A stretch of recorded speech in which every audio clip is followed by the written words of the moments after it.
O Dia Nacional da Consciência Negra lembra a morte do líder Zumbi dos Palmares, que lutou contra a escravidão. Muitas lutas se sucederam ao longo dos anos e continuam. 3 negros marcaram a história ao ocupar uma cadeira na mais alta corte do país. A repórter Viviane Novaes conta quem são eles.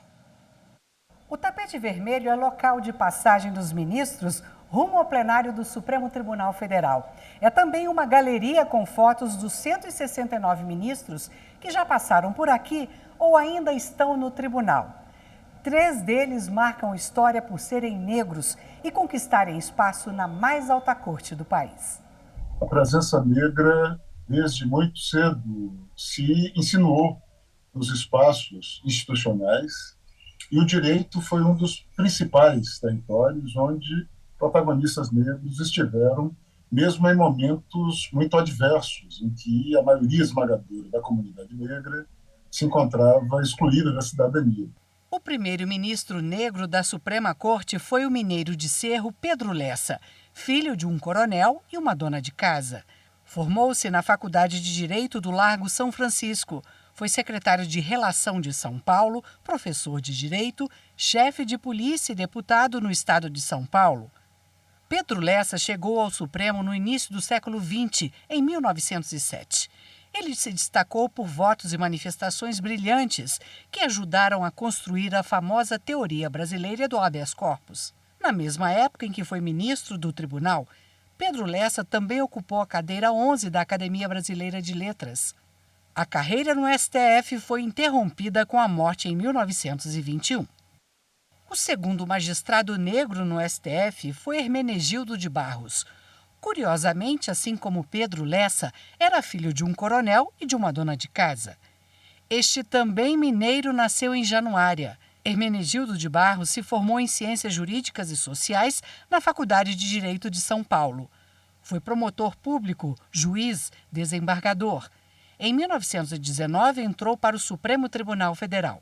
Na corte, ficou conhecido como defensor e garantidor das liberdades previstas na lei.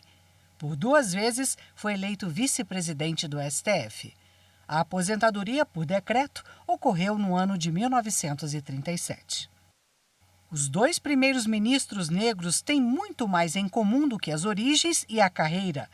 Eles chegaram à Suprema Corte no início do século XX, não muito tempo depois da abolição da escravatura. No começo do século XX, estava todo um debate sobre qual é a identidade brasileira.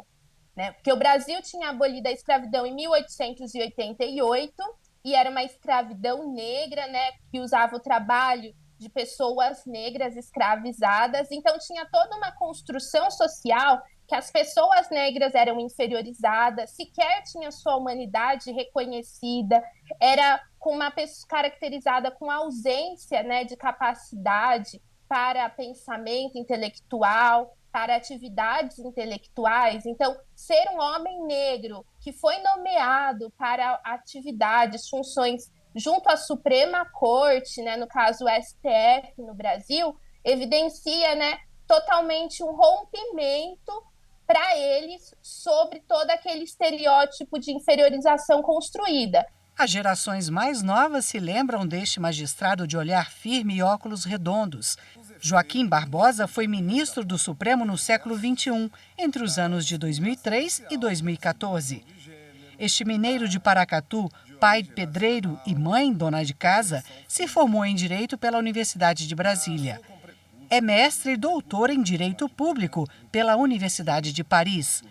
Trabalhou no Ministério Público e no Ministério da Saúde como consultor jurídico. Foi oficial de chancelaria do Ministério das Relações Exteriores e serviu na Embaixada do Brasil em Helsinki, na Finlândia.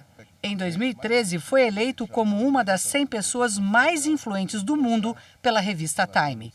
Hoje trabalha como advogado.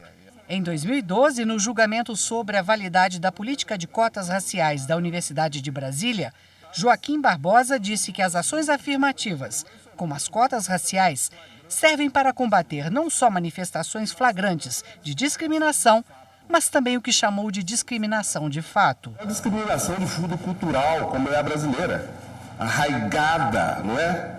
Estrutural, absolutamente enraizada na sociedade. de tão enraizada que as pessoas nem a percebem. Joaquim Barbosa foi o único negro entre 50 ministros a assumir a presidência do STF. O STF tem um papel extremamente importante de mudar as formas de conduta social, valorizando os princípios constitucionais de não discriminação, igualdade e combate ao racismo.